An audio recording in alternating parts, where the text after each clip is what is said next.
We interrupt this program to bring you an important Wayfair message. Wayfair's got style tips for every home. This is Nicole Byer, helping you make those rooms flyer. Today's style tip: when it comes to making a statement, treat bold patterns like neutrals. Go wild! Like an untamed animal print area rug under a rustic farmhouse table from Wayfair.com.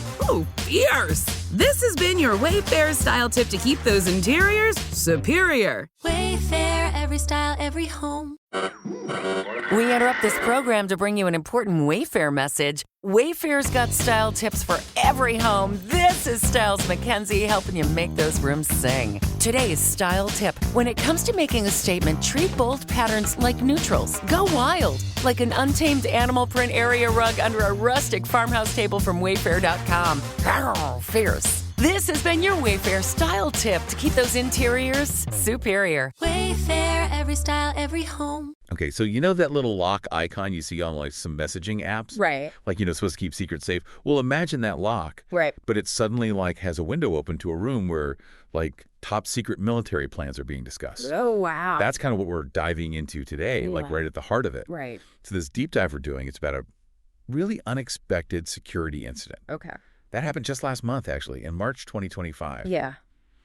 And it involves the messaging app Signal. Oh, okay.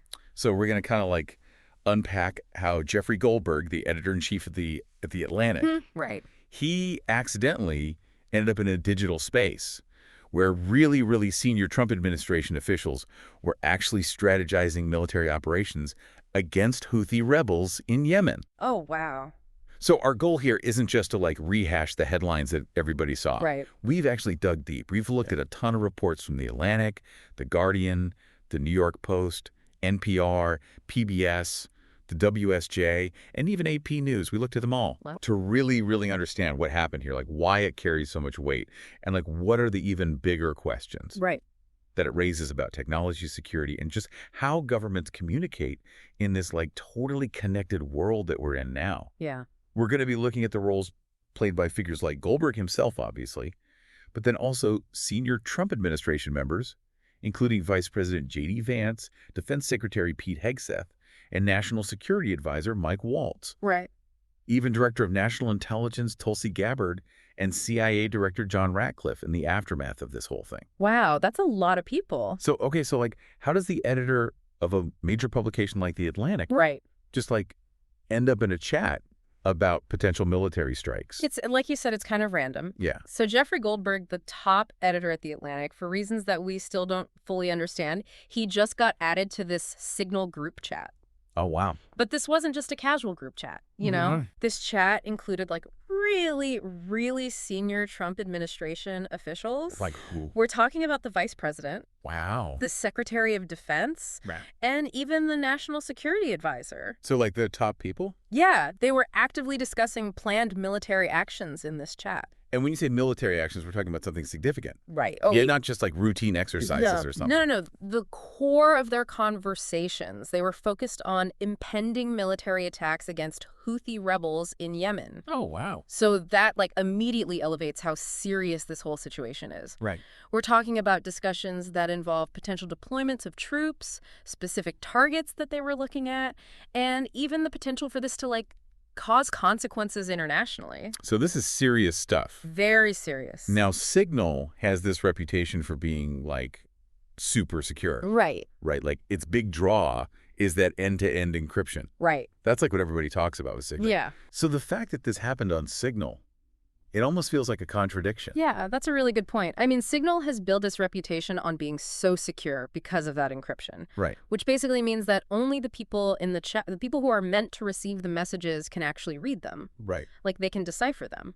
So because this happened on Signal, it really highlights that security isn't just about the technology itself. Okay. There's a human element here that plays a huge role. So like user error. Exactly. Yep. Even the most secure platform, the most like technologically advanced platform can still be vulnerable if a user makes a mistake. Right. And in this case, that mistake was adding someone to the chat who wasn't supposed to be there. Oh, wow.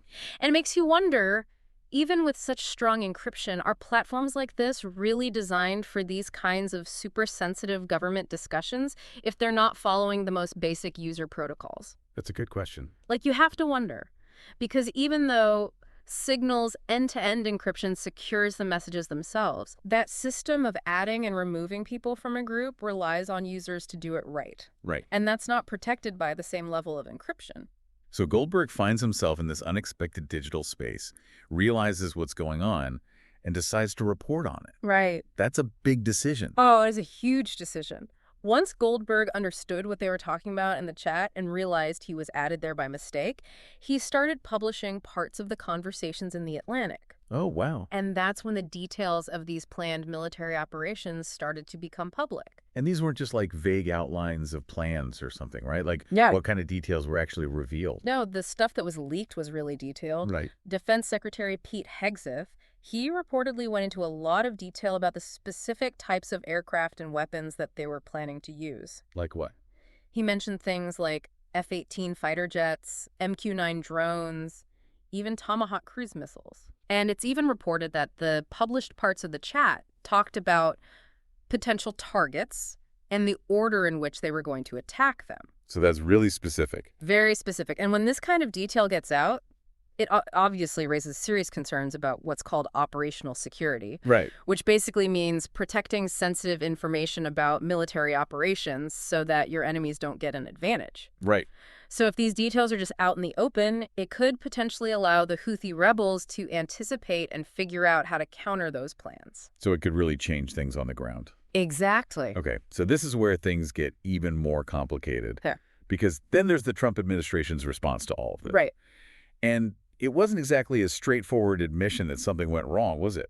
That's one way to put it. Yeah. The official stance from the Trump administration, and they repeated this over and over again, President Trump himself, intelligence officials like Director of National Intelligence Tulsi Gabbard and CIA Director John Ratcliffe, they all said that no classified information had been leaked.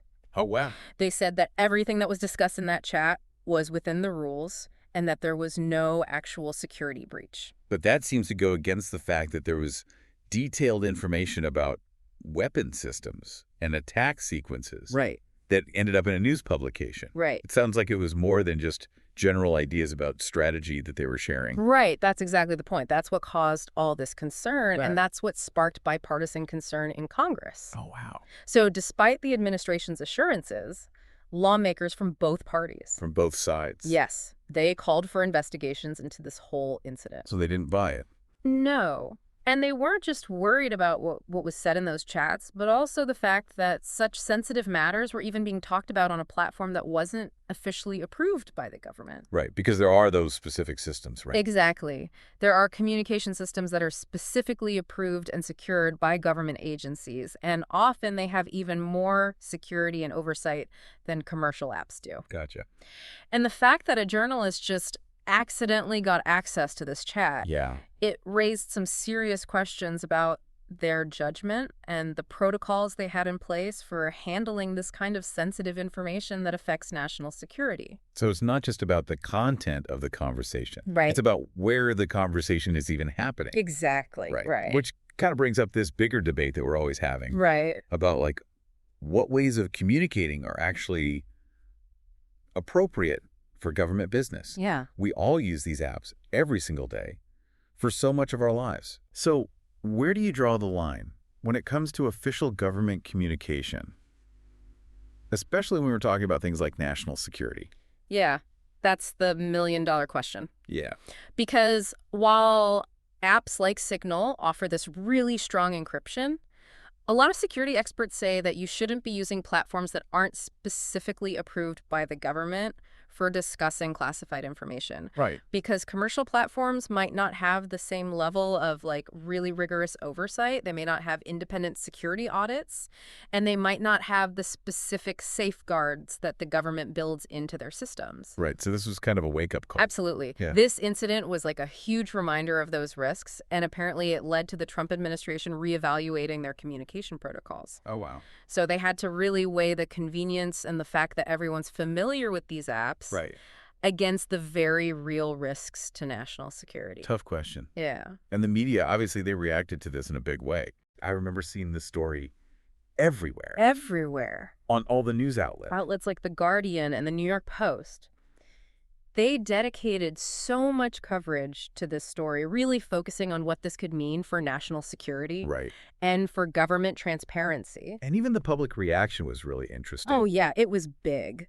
Even late-night comedy shows like Stephen Colbert's, they were making jokes about this incident. Oh, yeah. They were making fun of how the administration handled it, Oh, wow. which I think shows that the public was skeptical about the whole thing. Yeah. And then people even started calling this whole thing Signalgate, Right. which shows you how big of a deal people thought it was. Right.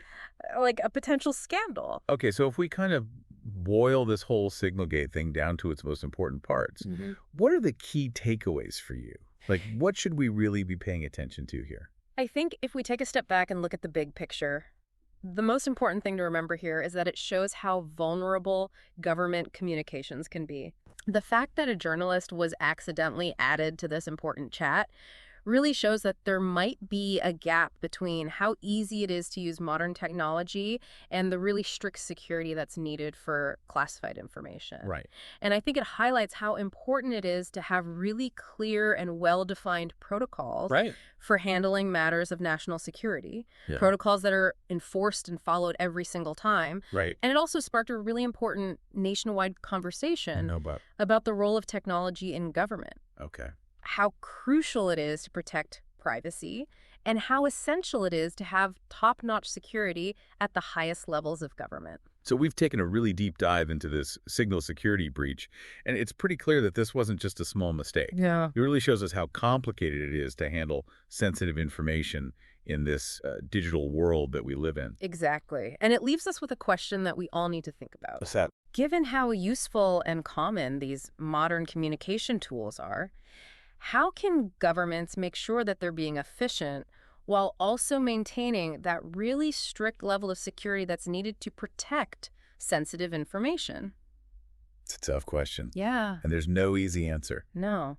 And it forces us to think about all the different factors involved. Like? From the technical side of things, like encryption, all the way to the human element of following the rules and protocols every single time. Yeah. So this incident really reminds us that technology is a double-edged sword. Right. It can be incredibly helpful and convenient, but it also comes with risks, especially when we're talking about things as important as national security. Right. So it's something for us all to think about. Absolutely. Not just in terms of this specific incident, but also as we move forward. Good point. It's a reminder that we need to be careful and thoughtful about how we use technology. Especially when the stakes are so high. Absolutely. Well, this has been an incredibly informative deep dive. Yeah, it's been great talking about this with you. Likewise.